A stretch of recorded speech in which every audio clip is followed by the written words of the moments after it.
Good morning. I'm Nancy Creed, President of the Springfield Regional Chamber, and I am so pleased to be joined this morning with Jim Boucher, the Director of Sales at our very own MassMutual Center right here in downtown Springfield. Good morning, Jim. How are you? Good morning, Nancy. Thank you. I'm doing well. How are you today? I'm well, thank you. Thank you so much for joining me this morning for this coffee chat. Absolutely. Pleasure. Pleasure's all mine. Appreciate it. So first, tell me a little bit about yourself and your role at the MassMutual Center. Sure. Thanks for asking. My position here is Director of Sales. And what I do is focus on the convention center and bringing meetings and conventions and expositions and larger events into the Springfield community, into the convention center, primarily focusing on business that will also utilize the hotel community. The hotel community is a big support for the convention center, and the convention center here, it was built to generate economic impact and generate business for the community. So before I get into how COVID has impacted the center and your industry, tell me a little bit more about yourself. So most of your time was spent outside of the Springfield market. So you're kind of new to our Springfield market. Talk about that and the differences you see between the markets. Sure. I moved to Springfield or Springfield area back in 2018. And when I moved out here, I decided I obviously wanted to continue my career and hopefully end my career out in this area, as this was my last planned move. Prior to that, my background is hospitality. I spent 30 years in the hotel industry, and I worked in several locations throughout New England, mostly New England, Massachusetts, Rhode Island, and Connecticut, in varying sizes of hotels and varying types of facilities, from resort facilities to larger convention facilities. I had always had a strong interest in convention center and selling convention centers. And when the opportunity presented itself to apply for the director of sales position here at the MassMutual Center, I jumped on it because I had just moved out here and had always had an interest in moving. And I was lucky enough to be able to secure the position, and I'm thrilled to be here and very happy to sell the center as well as work in the Springfield area. Well, we are glad to have you in market. Appreciate it. Thank you.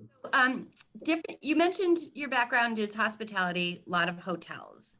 Is there a difference in selling a conference room space in a hotel versus a convention center? The basic concept is generally the same. Space is obviously what will fit the needs of the particular meeting and the particular program. When you're in a hotel, obviously the other major part of what you're selling is you want to fill your hotel rooms as part of it. So when we're selling space here at the convention center, we do primary focus is on obviously the space in the building and how that space can meet the needs of the event that's looking to book the facility.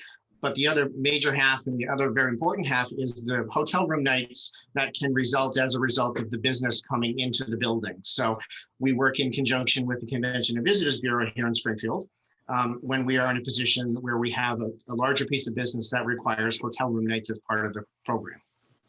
So conventions are a huge part of our economic driver, our economic engine here in the region. But your industry has been shuttered because of the pandemic. Have you been able to do anything? I'm sorry, what was that? Have you been able to do anything during this time? Our last event in the convention center was actually in March of last year.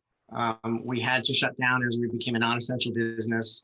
And then events were allowed, or gatherings were allowed at different size capacities starting in July, but they were at the capacities of 25 people. And then they ended up being 10 people after Christmas. And now with the governor's announcement from the beginning of March, beginning the 22nd of this month, we'll be able to host events in the convention center up to 100. So being convention center and the size of the building, it's rare that we have events in the 10 to 15 or 25 person range. Plus, as a large venue in the state of Massachusetts, we fell under a different set of guidelines per the governor's reopen plan. So for us, it was more challenging, even when events of 25 people could occur. As a large venue, we still would have had to go through an approval process to host something of a 25 capacity. So the 100 person capacity starting in March is great for us. We're happy and thrilled to be able to hopefully see some business in here coming in the near future. And how have you been able to handle the pandemic? You know, I've been asking a lot of people this. We all at some point just said, I'm just so tired. I don't know if I can keep doing this. Did you have that feeling, and what'd you do with it? Yeah, I think it's natural for anyone to feel that way. At first it was a lot of juggling, everyone wanted to reschedule what dates to have in the future. Will we be able to do something in 2 months or 3 months? So a lot of fitting pieces together, like you were putting a puzzle together, and then it slowed down, and then it became, we're just going to wait till we know we can officially reopen and have larger events. So it was not a position of let's look at a date in the next 6 months, let's look at next year, or let's look at the year after that. So towards the end of last year and beginning of this year, it became challenging because it got very, very quiet. So I spent a lot of time just reaching out to customers and trying to keep in touch with all of our base clients and letting them know we're still here, and that when we're ready to open, we'll let you know. And we certainly would love to see you coming in the future. So I can say that last week and so far this week, even though it's Monday, my phone and my email has been very busy with a lot of people asking questions about when they can come back and what size can you host, and will you be able to host this in July, or will you be able to host this in the fall? So it's been exciting from that standpoint. And so talk about that, because that has to make you feel great that you're seeing a light at the end of this tunnel, and that people do want to come back, especially because we've all kind of gotten used to this virtual world. Yeah, virtual is very interesting. It takes a lot of adjusting to get used to it, but in person is always best from a meeting standpoint. And with a lot of the events that we do, they have to be held in person. So I think people are pent up. I think everyone wants to get out and get back to meetings, but obviously do it safely within capacity guidelines, within social distancing guidelines. And one of the great features of this building is that it's large. So we have a large amount of meeting space, but we also have a large amount of pre-function space and public space. So when you're having a group, if you need to socially distance for registration and queue lines, we're able to spread people out to keep that 6-foot distance and keep that socially distanced capacities while still being able to host events in the building. So that's a great feature and a great plus when we're talking to people about bringing their meetings back to the convention center. And how do you see your industry in the next 5 to 10 years? Like, what impact do you think, what long-term impact do you think the pandemic will have? Hard to say. Obviously, as an optimist, you always want to say it's going to be great, we're going to be busy, and we're going to be full.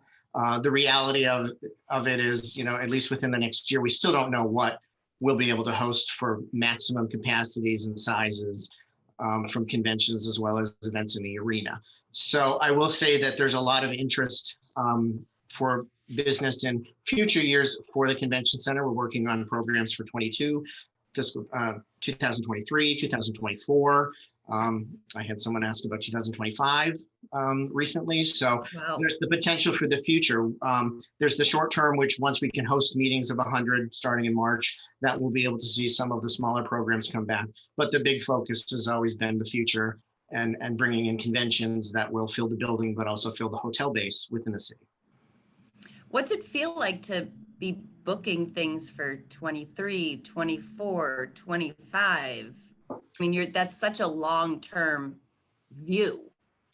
It's exciting because it shows that there's still a willingness for meetings and conventions to contract for future years, and they're willing to take I don't want to say risk, but take the effort to put forth that, knowing that this will be done at some point, and we will be able to go back to some semblance of normalcy from a standpoint of trade shows and larger meetings and conventions, and of course events in the arena as well. I mean, we have starting the 22nd of March, we can go to 12% capacity in the arena. So there's an interest on the arena side for live events as well. And that's the other big part of obviously what we do here in the building is the live events portion on the arena side.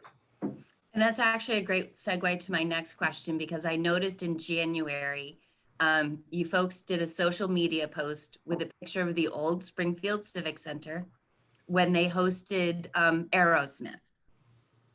So we gonna see Aerosmith come back, or what are we seeing for the arena? Not sure when any large entertainment like that will be back, but there's certainly plans moving into next year for return of some of the family shows that we've always hosted. I think the larger entertainment is still a little further out.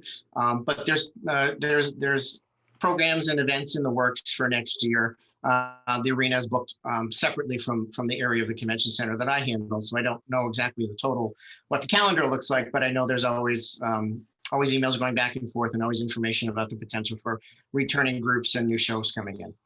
Oh, terrific. So let's step back again, take a look back at your experience over the years. Has there been a special meeting or a special conference or a special convention that really stands out in your memory? That I've handled individually. I think one of the biggest ones that I handled was years ago was with an event for Pan Mass Challenge, which is an annual bike ride that starts in Sturbridge and goes to Provincetown, and it's one of the largest fundraising events for the Jimmy Fund, which is for cancer research. Mm-hmm. And I worked in Sturbridge on 2 different occasions and during my career, and both times had the opportunity to participate in that event from a standpoint of obviously booking it, but also working it. And I also volunteered at the registration and did some additional work with the organization in between my job responsibilities and job roles when I worked in Sturbridge as well. So that's the one that comes out the most. And then for here, the most exciting event was, I think, was Red Sox Winter Weekend, which we hosted last year. I didn't, my involvement with that was not particularly large. It had started prior to me starting to work here, but it was great to see that number of people and the excitement that bringing that event to Springfield did. And that's was a great partnership with Red Sox and the building and MGM Springfield. Both of those examples are really community focused. And so that says to me that there's something intrinsic about you that values community and values people coming together. Tell me about that. Sure. Obviously, with we're members of the chamber, so we participate with as much as we can with the chamber, but also with the Convention and Visitors Bureau. But our key, obviously, for the building is, we can host local businesses in the building for meetings and events as well, not just regional or national or larger conventions. So to keep in contact with and know your local community for events such as holiday parties, and it's a company's anniversary and they want to do a dinner. They want to have a meeting. They want to have an all-employee meeting. They want to launch a new product. They want to do, the CEO is retiring. This is a great building and a great facility to have those types of events. So we want to make sure the local folks know that we have a lot of space, but we can also have intimate meetings and we can have larger groups as well. So not to think about, oh, that's only for conventions or that's only for concerts. So there's a lot of potential within the local community if they want to have meetings in the building as well.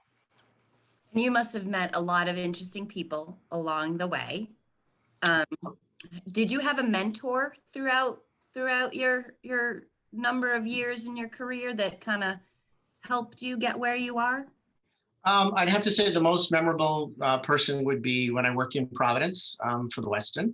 The director of sales and marketing at the time, her name was Colleen Keating. I was the director of catering convention services in that hotel.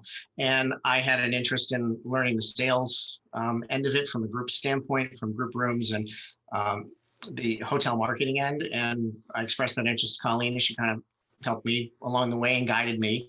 And when I left the Westin, I got my first job as hotel director of sales. And then from hotel director of sales, went to hotel director of sales and marketing, and then to director of sales at the convention center. So, she was willing to answer my questions and would always bring me in and involve me. And, hey, we're going to talk about this, and help me gain all of the additional knowledge in the room side that I did not have initially, as I was only working in catering.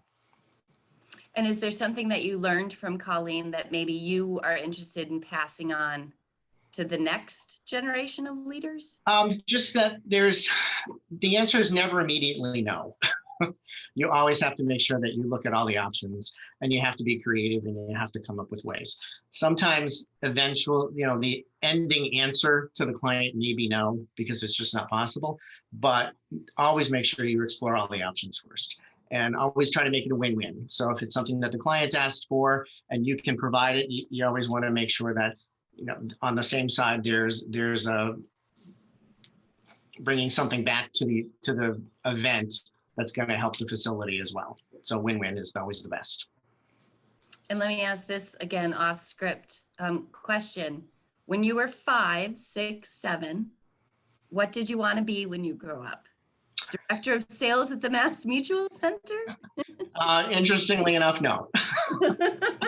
My career path is interesting because I spent most of my youth, and my family did as well. We were very involved with music. I was a piano major when I went to school, so I envisioned myself doing a lot in piano work and a lot in the music industry. And I started working in hotels in college, and I got the bug, so to speak, and I graduated. And I left the conservatory. I went to a conservatory initially for piano. I left the conservatory. I went to business school, and then ended up, I worked in hotels during college. And when I graduated, it became a natural progression. I started right after graduating college, and I've never left. And you mentioned earlier in our chat that you want this to be your last stop before you retire. And why is that? You know, convention center for me was always where I wanted to work. And now that I'm here, I love what I do and I enjoy it very, very much. So for me, living in this community, working in this community, this is where I plan on retiring. And my family's out here. So for me to continue in this role here, or at least in the community, I see this is where I'm going to finish out till I retire. Now, that's not to say I'm not going to entertain options if they are presented at different jobs in different facilities or different areas. But for me right now, it'll be 2 years Sunday actually that I've started here. So March 14th is my 2-year anniversary here at the MassMutual Center. You know, I've generally in hospitality stayed, 2 to 5 years. My longest position was a 12-year position when I worked for one of the tribes in Connecticut. So I can see myself long-term, in this position. And as long as it's challenging, and it's definitely been challenging for 2 years, to stay here until I am ready to retire. Well, happy anniversary, and we are glad you're here. And we hope that actually at the next convention, we may see you tickling the ivories during one of the receptions. Probably not, but that was a possibility. Well, thank you again for joining me this morning, Jim. I really appreciate it. Here's to you. Congratulations. Thank nice you. To see you, and we hope you're around for a very long time. Pleasure to chat with you. Have a great day. Thank you. Thank you.